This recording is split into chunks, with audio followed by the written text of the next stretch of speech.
Bien, setas chinas este fin de semana a través de ATV+. Y la congresista Rosely Amuruz ya se encuentra en nuestros estudios. Ella es congresista de la República, Rosely Amuruz Dulanto. Ella es natural de Lima, nació aquí en la capital. Es una joven política peruana que estudió Derecho y es abogado y estudió en la Universidad de Lima.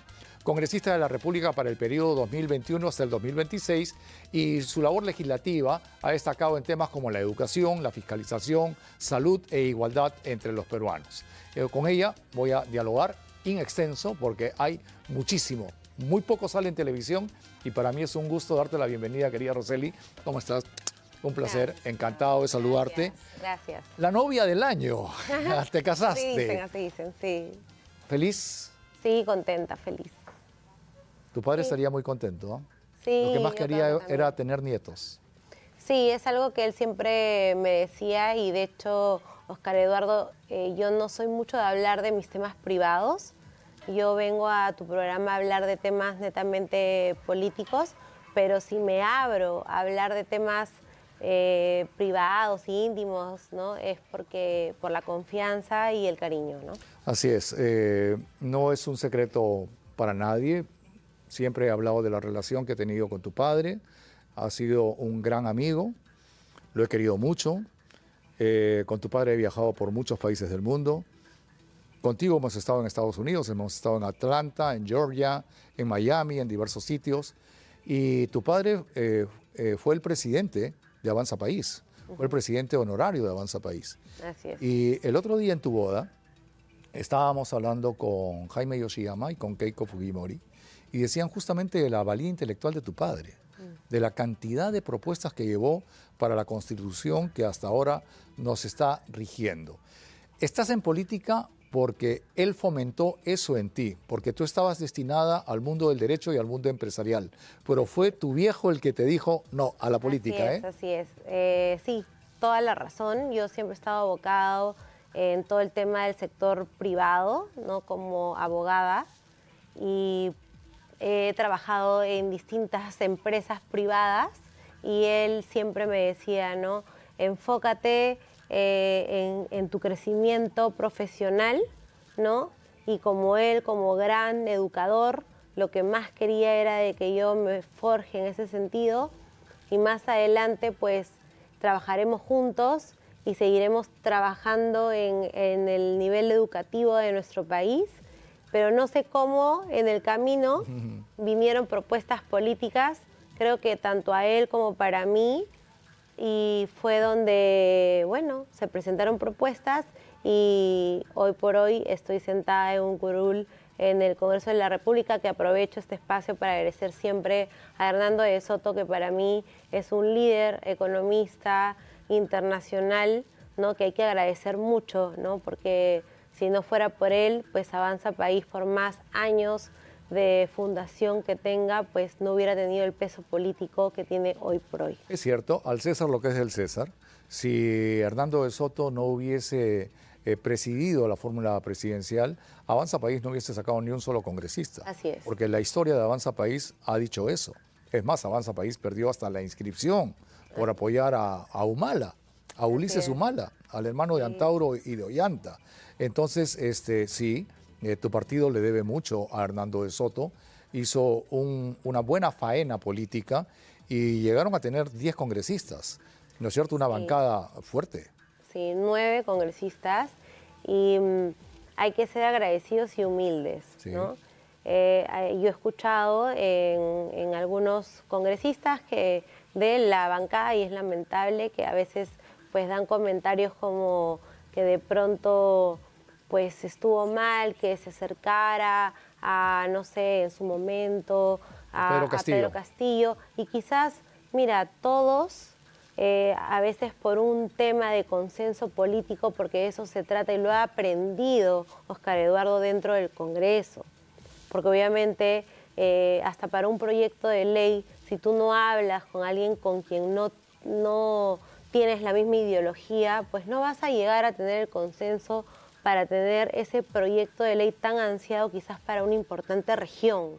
Entonces, en ese mismo sentido, Hernando buscó quizás tocar puertas para su país, pero no por un tema ideológico, sino por un tema país. Claro. Entonces no hay que juzgar eso y creo que esas personas están equivocadas y Claro. hay que ser agradecidos, ¿no? Por supuesto, y porque Hernando de Soto se le voció como primer ministro. Es más, hay quienes ahora niegan ser amigos de Pedro Castillo, de haber estado cerca a él. Y a mí me gusta decir las cosas como son. Tú me conoces muy bien, soy un tipo franco y bravo. A través de mi actividad periodística, uno se hace amigo de los políticos. Uno se hace, y en este caso, amigo de los presidentes. Yo fui a la casa de Zarratea, y no me arrepiento de decirlo, invitado por el presidente Pedro Castillo cuando todavía no había asumido la presidencia de la República y era el virtual presidente electo. Y esa visita mía causó dentro de Avanza País alguna controversia e hizo que Hernando de Soto se moleste y prácticamente quedó en nada esta su designación como primer ministro que prácticamente estaba pactada, prácticamente estaba negociada, pero así es la política. Sí, claro. O sea, en su momento también, ¿quién se iba a imaginar, ¿no?, el acto garrafal, ¿no?, de Pedro Castillo en su momento? Claro. Y yo estoy segura que muchísima gente de centro habrá hasta votado por Pedro Castillo, Claro, con tal de no votar por Keiko por Keiko, Fujimori, sí. y que hoy estarán totalmente arrepentidos. Arrepentidos, claro, ¿no? totalmente. Pero finalmente tú no puedes predecir el futuro y lo que hizo este Congreso de la República es algo importante por más críticas y obviamente, y lo reconocemos todos, la alta desaprobación que tiene el Congreso y por obviamente hay muchas situaciones que quizás ahora a lo largo de la entrevista la vamos a poder mencionar, pero finalmente lo importante es de que este Congreso fue un muro de contención para que pueda impedir una posible dictadura, un posible golpe de Estado a nuestro país. Y hoy estamos nosotros conversando de manera libremente en un medio de comunicación gracias a que se impidió, ¿no?, de que Pedro Castillo se impregne en el poder. Claro, porque si no hubiese sido un régimen comunista, un régimen totalitario, se hubiese convertido en un Evo Morales o en un Maduro, ¿no? Pero felizmente su inmadurez política hizo que el país reflexione. Yo estaba recordando, Rosely, si tú estás acá es porque Dios te ama, porque de niña tuviste un incidente muy serio en donde involuntariamente estuviste en un atentado donde murió la mamá y la hermana de Giovanni Paredes, quienes manejan el camal de Yerbateros. ¿Y qué edad tenías en ese entonces? ¿4 años? 11. 11 años, 11 años. Y te salvaste de milagro. Murieron todos menos tú. Sí, mira, Oscar, yo jamás he hablado de este tema ni en campaña ni durante estos 3 años en la política. Pero ya que me lo tocas, sí es un tema sensible para mí, ¿no? A mis 11 años tuve este incidente, el cual a mí me dio hoy la fortaleza que tengo, ¿no? ¿Por qué? Porque el estar dentro de un auto, ¿no?, donde al final te interceptan sicarios, porque eso fue lo que pasó. ¿A costa de qué? De una herencia, porque eso fue lo que pasó. Mi padre en ese momento era congresista. Mi padre fue congresista desde el año 92 hasta el 95 y luego fue reelecto hasta el 2000, porque él fue congresista constituyente y de la República. Sí. Y en ese periodo fue este terrible accidente donde hubo este incidente. Murió tu amiguita, murió su mamá. Así es. ¿No saliste herida? ¿Saliste ilesa o te cayó algún balazo? Disculpa que te pregunte esto, porque, pero me imagino que regresas a esos momentos, pero es bueno que la gente sepa lo que has vivido, porque es algo traumático. Sí, fue traumático para mí, para mi familia, o sea, para mis padres, sobre todo para mis hermanos. Bueno, en ese momento solamente estaba mi hermano mayor, Roger. Y sí, fue traumático. Tuve la suerte, la bendición, el milagro. Es más, en los titulares me acuerdo que ponían la niña milagro porque solamente me cayó la mitad de una bala en mi brazo izquierdo, que lo tengo hasta la fecha. ¿Quedó cicatriz de ello? Sí, claro, y convivo con ello, pero puedo hacer una vida normal. Pero como te repito, eso me dio bastante fuerza porque cuando me entero, porque yo no me enteré de inmediato, obviamente mi familia... Mira, ahí está tu viejo, Sí, estás con él. hermoso. Esto fue cuando... Cuando recién... Juraste como congresista, ¿sí? Cuando fue mi juramentación. Claro, esto fue en tu casa, yo estuve ese día y... Sí. Claro, qué felicidad la de tu padre. Total. Estaba chocho, estaba contentísimo, se Sí. sentía muy realizado. Yo le decía el otro día que hablé con tu esposo, con Paul, que en realidad es una pérdida no solamente para la familia, sino para el país, porque tu viejo se preparó para ser presidente del país, invirtió mucho, compró un avión justamente para hacer la campaña presidencial. Así es. Por algo fue presidente honorario de Avanza País y quién sabe que era el hombre más preparado y tenía la fuerza suficiente para llevar a nuestro país adelante. O sea, la pérdida no solamente es familiar, la pérdida también es para nosotros los peruanos. Mira, porque Oscar, estaba muy, pero muy convencido de lo que podía hacer. Y te agradezco, Oscar Eduardo, por mencionarlo, porque han habido otros medios de comunicación, y lo digo con nombre y apellido, como Beto Ortiz, que en su momento quisieron mancillar su apellido, su nombre, su prestigio, por el simple hecho de ser un hombre provinciano exitoso, ¿no? Porque hay gente que no puede concebir el éxito ajeno. Claro. Y mi padre vino de abajo. De muy abajo. ¿No? Y no fue producto de ningún acto ilícito. Fue todo lo contrario. Claro. Él fue muy impulsado por su madre, llegó a la capital con los primeros puestos en la uni, se asoció con amigos y así poco a poco fue creciendo. Comenzó con una academia preuniversitaria con otros socios y finalmente luego con una academia preparatoria para militares, y después fue IDAT y después fue la UTP y claro, así fue creciendo. Exacto, ¿no? Primero San Fernando, sí. Después los Rangers, después IDAT, el monstruo de computación, después UTP, sí. Después UPAL, o sea, un hombre que veía la educación no como un negocio, porque hay cosas que la gente no sabe. Por ejemplo, tu padre de Madre de Dios. Sí. Y porque él lo decidió, todos los niños de Madre de Dios estudiaban toda la carrera completamente gratis. Así es. Tenían una beca por el simple hecho de haber nacido en la tierra del propietario de la universidad. Y tuvimos una anécdota, un día llegamos a Puerto Maldonado y yo veo que ponen alfombra roja, una ceremonia para tu viejo, pero yo digo, wow, ¿qué tal la atención la que le hacen a este señor, ¿no? Convocatoria. Sí, y justo con el chico que estaba viendo el estacionamiento de la aeronave, digo, wow, ¿y este trato? Y me dice, señor, yo soy ingeniero, gracias al ingeniero Amurús. Él me dio una beca y me pagó mi carrera, a mí y a mis 4 hermanos.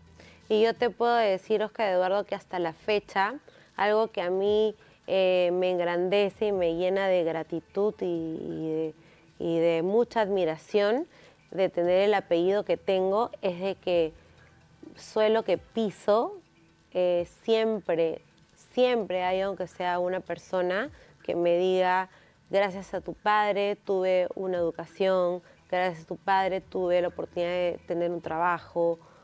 O sea, siempre, y siempre de manera transparente, de manera honrada, como él nos inculcó a toda nuestra familia. Claro, porque es un chico de pueblo, llegó sin un peso. ¿De qué parte de Madre de Dios era tu papá? Él vino de un caserillo, ¿no es cierto? De un pueblito llamado Puerto Pardo, ¿no? Ni siquiera es que vino de la capital, ¿no? Puerto Maldonado, de Madre de Dios, ¿no? Vino de Puerto Pardo, que hoy existe, tiene poca población, y que aprovecho, siempre comento que todas las bajadas de Reyes, yo siempre voy a Madre de Dios y cumplo con la palabra de mi padre, porque él siempre ha hecho donaciones toda su vida para Navidad. Esto no tiene nada que ver con el Congreso, esto es independiente. y lo vamos a seguir cumpliendo como familia Amurús. Hay una anécdota. Una noche invadieron unos terrenos de tu padre cerca del aeropuerto porque la gente no tenía vivienda. Entonces me dice, oye, Oscar Eduardo, ¿ha pasado esto? Le digo, bueno, ¿y cuántas familias son? ¿Cuál es la solución? Que se queden. Así nació el asentamiento humano Roger Amurús. Sí, así de humano y así de noble ha sido mi padre con sus paisanos. Y si a mí me dicen una palabra para definir a tu padre, yo diría generosidad. Era un hombre muy generoso, muy desprendido.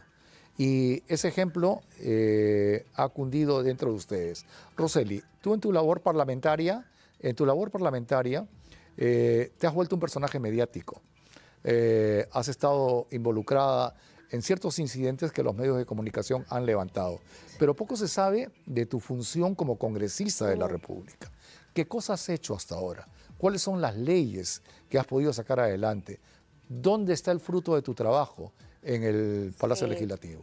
Sí, te lo agradezco, Oscar Eduardo. Sí, he tenido la oportunidad de tener visibilidad mediática y a veces dicen de que eso también hay que agarrar lo negativo, pasarlo a lo positivo, porque finalmente a veces algunos medios de comunicación, como es lo que recogen, de alguna manera eso te da el espacio para poder justamente brindar este tipo de información que has hecho durante estos ya 3 años como labor legislativa.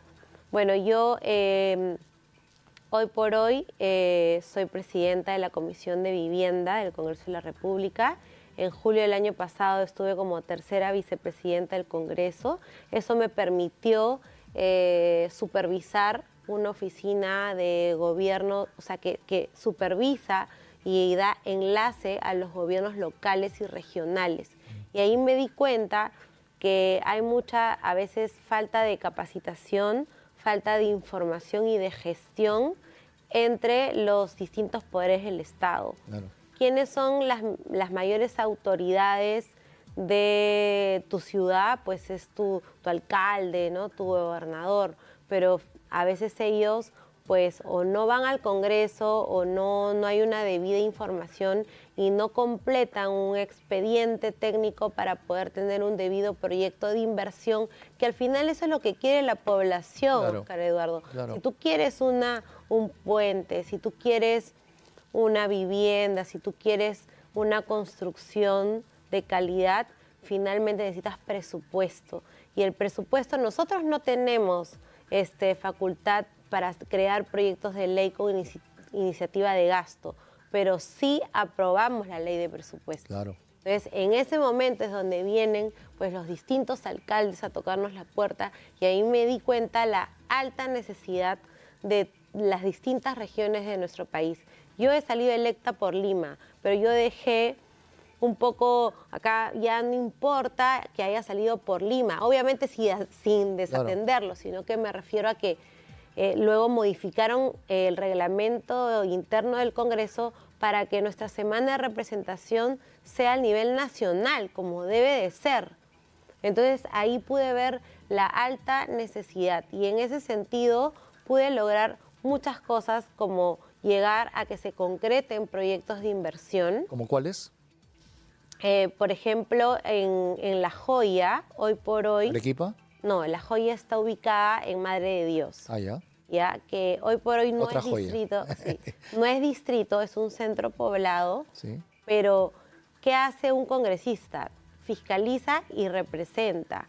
Entonces nosotros, con el Ministerio del Interior, con el Ministerio de Defensa, con la PCM y con Cancillería, hemos podido canalizar un trabajo articulado con opinión favorable de todos para que ese centro poblado que tiene más de 22.000 habitantes pueda hoy ser distrito y pueda tener su propio presupuesto. Eso no se logra con un proyecto de ley, eso se logra con gestión netamente congresal, obviamente de la mano y de trabajo articulado con el legislativo y con las otras entidades. Un proyecto bandera también con el que inicié y nunca me voy a olvidar porque fue con el que estaba yo en campaña y hablaba con mi papá mucho, le pusimos como título Edúcate para vivir, que era antiguamente los colegios tenían educación técnica, Claro. ¿no?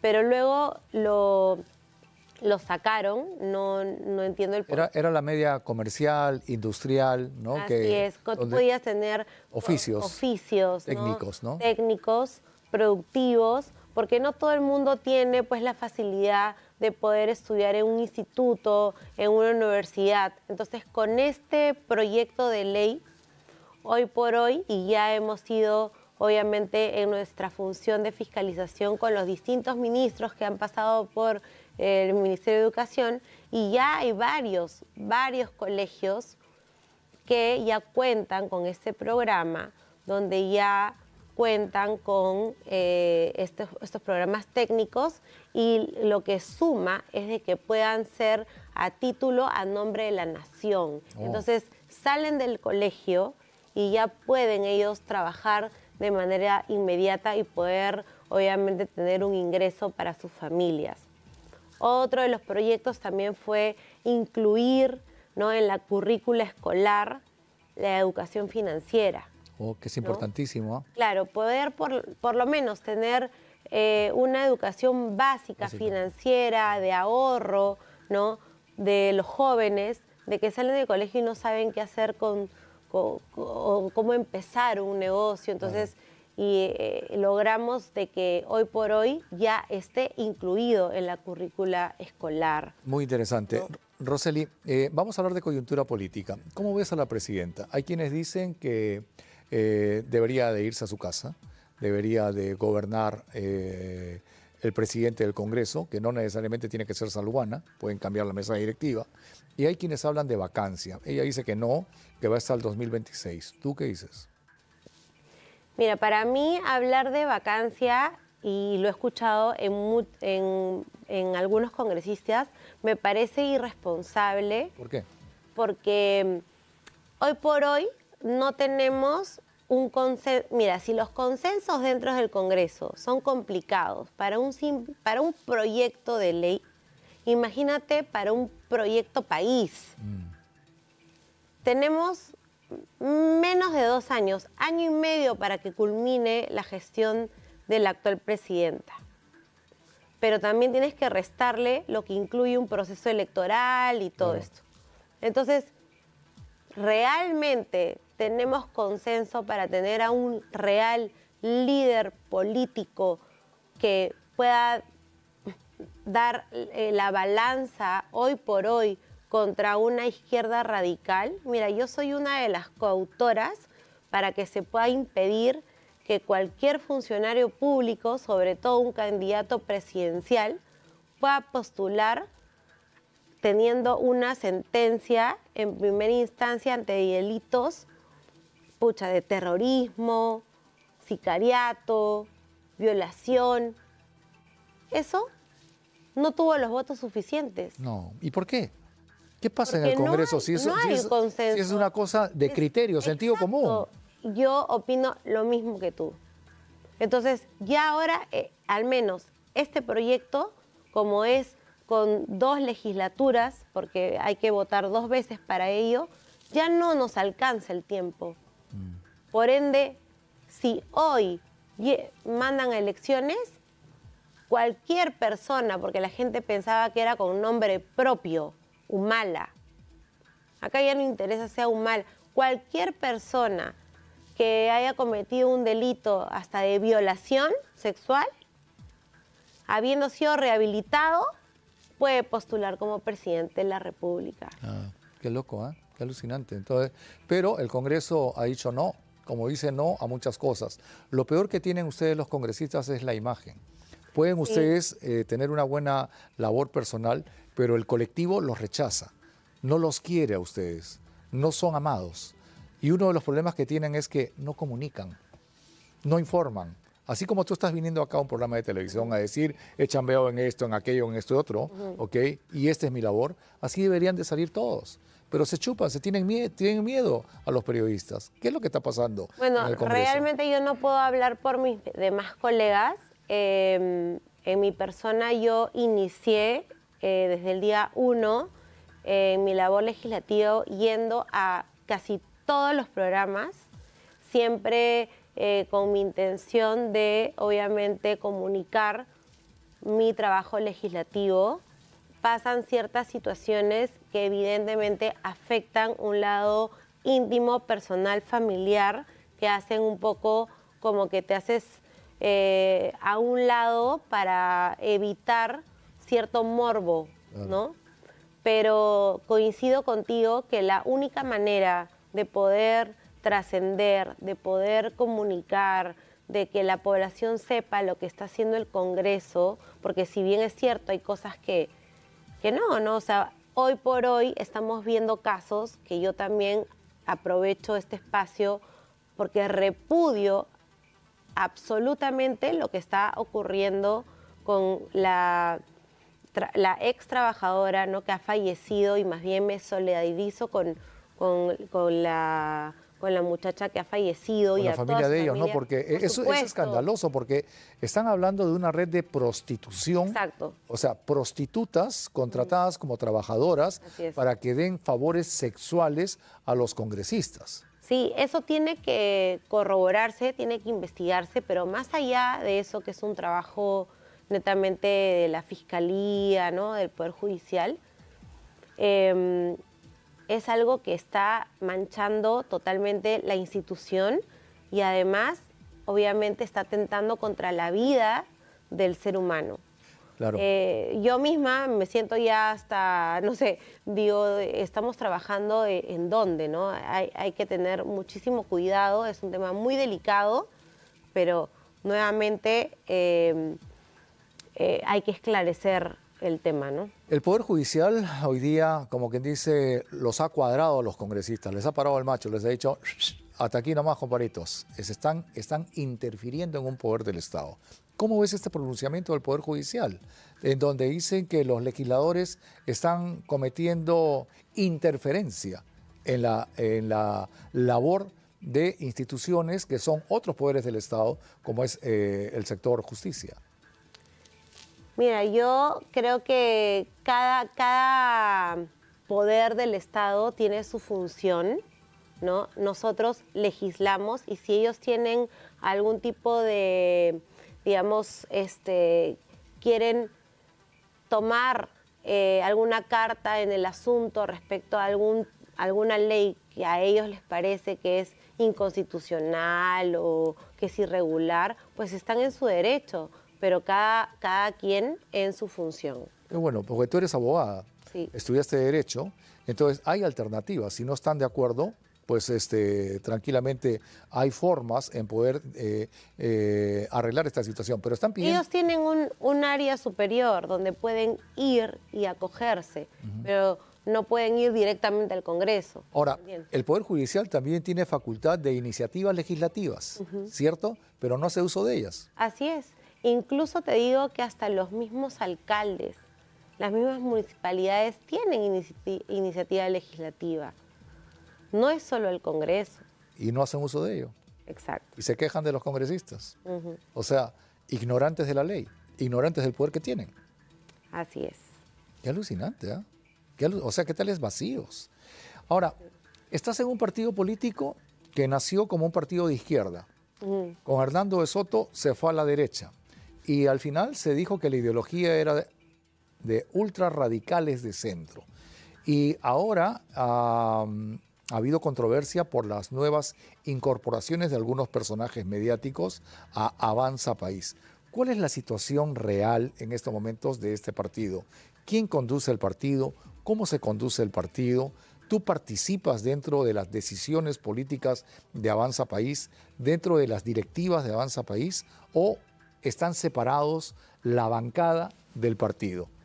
Mira, te voy a ser totalmente honesta. Cuando empezó nuestra gestión en el Congreso, al principio sí, Hernando de Soto, por ejemplo, sí tenía bastante comunicación con la bancada, se fue perdiendo, entonces para mí, porque yo estoy en el partido gracias a Hernando de Soto, porque hay que también un poco separar. En Avanza País hay un sector que entró por el partido Avanza País y otro sector que entró por Hernando de Soto. Así es. ¿No? Entonces yo entré por Hernando de Soto, o sea, él me colocó dentro de su línea y bueno, hoy por hoy lo que yo te puedo decir es de que nos falta un líder político. Tenemos un presidente que lo respeto, lo admiro, ¿no? Aldo Borrero. ¿En qué lo admiras? O sea, admiro su postura y cómo es que él cuida el partido político, pero no es político. O sea, siento que él, más que todo, es un tema administrativo y me parece correcto porque cada quien como lo quiera colocar. O sea, si yo, por ejemplo, fuera dueña de un partido, pero siento que no quiero yo estar involucrada en temas políticos, pues convoco a un líder político para ello. Eso fue lo que hizo, eso fue lo que hizo Pedro Cenas. Por ejemplo, por eso llegó Hernando de Soto. Y creo que justamente en eso está Aldo Borrero.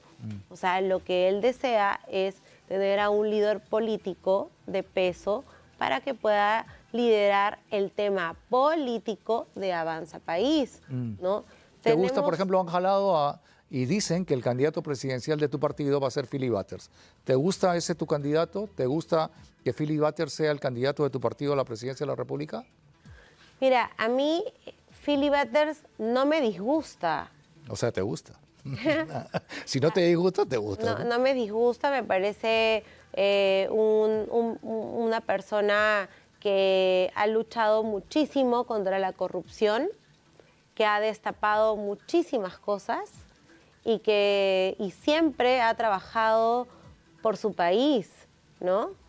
Y tiene el respaldo de muchísimos aliados multipartidarios y que existe una oportunidad, pero yo no te puedo decir, pues, Oscar Eduardo, si él es el candidato porque realmente... ¿Pero te gusta como candidato de tu partido? ¿Te gustaría que él sea el presidente del Perú? Mira, yo no te puedo adelantar. ¿Por qué? Dime pues tu opinión, mamá. No, es que mi opinión como líderes políticos puedo tener muchos. Imagínate, a mí me encantaba Carlos Añaños.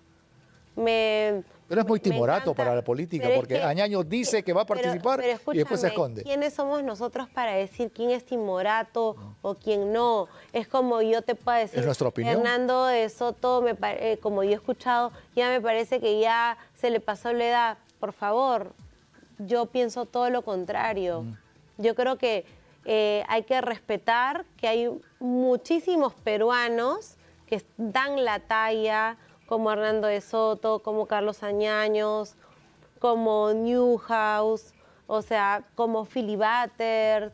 Tenemos cuadros como González Oloychea. Hay muchos cuadros que podrían llegar a ser presidentes de nuestro país. Pero lo que necesitamos es consenso, porque si no, vamos a tener pues a una fila. Claro. ¿No? ¿Debe haber una alianza de partidos? Totalmente, estoy totalmente de acuerdo con las alianzas. ¿Con quiénes debería aliarse Avanza País? ¿Renovación, PPC, APRA? Es que yo no te puedo decir con quién debería. ¿O quién te gustaría, ¿no? En todo caso? Pero en todo caso, a mí me encanta, por ejemplo, PPC, sus cuadros me parecen excelentes. Renovación me parece fenomenal, o sea, yo respeto y quiero mucho a Rafael.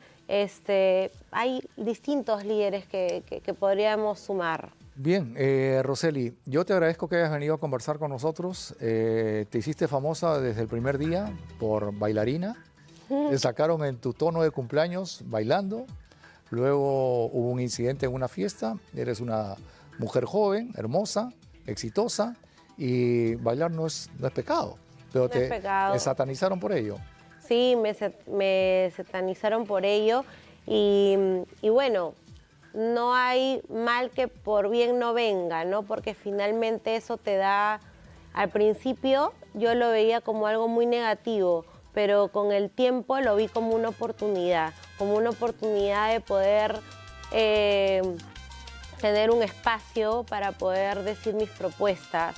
Pero eso sí, yo no voy a permitir que nadie, y aprovecho este espacio, Oscar Eduardo, aproveche las cámaras o su momento su momento de popularidad para ponerle calificativos a las personas. Y te lo digo porque sé de que Patricia Chirinos estuvo acá en tu programa y habló y despotricó que porque se fue de Avanza País fue por mi esposo. Y yo te digo una cosa. Bueno, pero así es la política, Rosely. Y mira, Sí. que sea esta la primera oportunidad que estamos hablando. Te invito nuevamente a que podamos conversar más adelante. Y espero que tengas un buen futuro. Muchísimas gracias por estar con nosotros. Gracias. Señores, muchísimas gracias por habernos acompañado. Mañana estamos nuevamente de 8 a 9 de la noche a través de ATV+. Pasen muy buena noche. Que Dios me los bendiga. Nos encontramos nuevamente el día de mañana. El bravo soy yo.